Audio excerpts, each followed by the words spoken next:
HarperCollins presents Give, Charity and the Art of Living Generously by Magnus MacFarlane-Barrow, read by David Monteath. Introduction. Charity to me will always smell of freshly baked bread.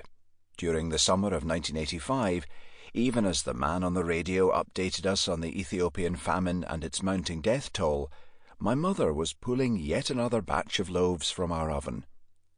She was supporting a local fundraising effort aimed at helping those facing imminent starvation.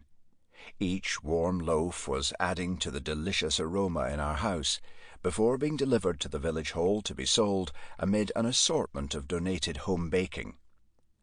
Beyond our village, across the whole country, a plethora of such fundraising events were taking place that summer, the world having been stirred into action by an extraordinary news report by BBC reporter Michael Burke.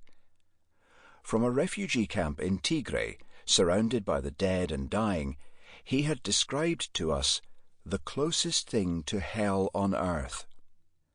Among the many fundraising efforts born in response to that horror, one dwarfed all others in its scale and ambition.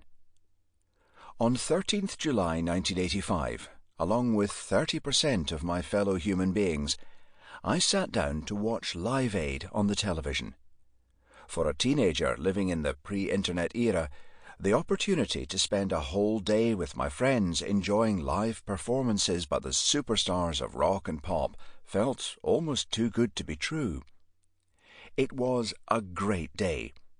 We cheered the bands we were fans of and ridiculed the ones we didn't appreciate, although once or twice we had to begrudgingly admire even some of their performances. As the bands in Wembley played on into the evening, the US version began in Philadelphia, and some live performances from there were also beamed back to us. No one said as much, as we joked and laughed and debated each artist's performance, but it felt as if we were part of something special. By now, Bob Geldof was giving us regular reminders of what this spectacular event was all about, raising funds to help the 8 million people who faced starvation in Ethiopia. At one point in the evening, David Bowie, having belted out "We Can Be Heroes Just for One Day," introduced a short video. It was 4 minutes of the most harrowing images I had ever seen. Suddenly in the room with us were emaciated children with protruding ribs and bloated stomachs, the piercing scream of a child, a tiny bandaged corpse. It was deeply shocking. We took turns using the house phone to call and pledge our own donations. I think it might have been the first gift to charity I ever chose to make. I had long been putting coins in the plate at Sunday Mass, but that didn't feel very optional. As I hung up the phone, having shared my bank card details and a very little of my summer job earnings, I was surprised by a fleeting, unfamiliar feeling, a stab of joy, and a momentary yearning to be someone better, and for the world to be something better too. I don't think it was just the beer. Aside from the trauma of watching Scotland play football in the World Cup, Live Aid is the only vivid recollection I have of watching something on television in my youth. I'm not sure if the experience played any part in my later journey into overseas aid work. There were certainly other more obvious triggers that led me to that. But I do believe that event in the summer of 1985 had an influence on the way I and others of my generation feel about certain things.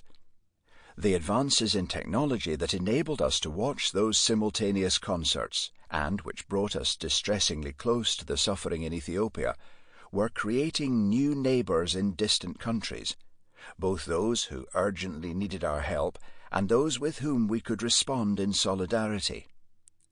Live Aid not only made charity feel possible, it made it feel cool, to use a word of the time. Having grown up in a devout Christian family, I had a fairly well-developed understanding of and belief in our duty to help the poor. From earliest memory, long before our house became a bakery that summer, I had been witnessing acts of charity. Some, like the making of bread, were quite mundane, while others, such as my parents' unlikely decision to foster a 7-year-old boy with serious health issues, were more radical. I Sample complete. Ready to continue?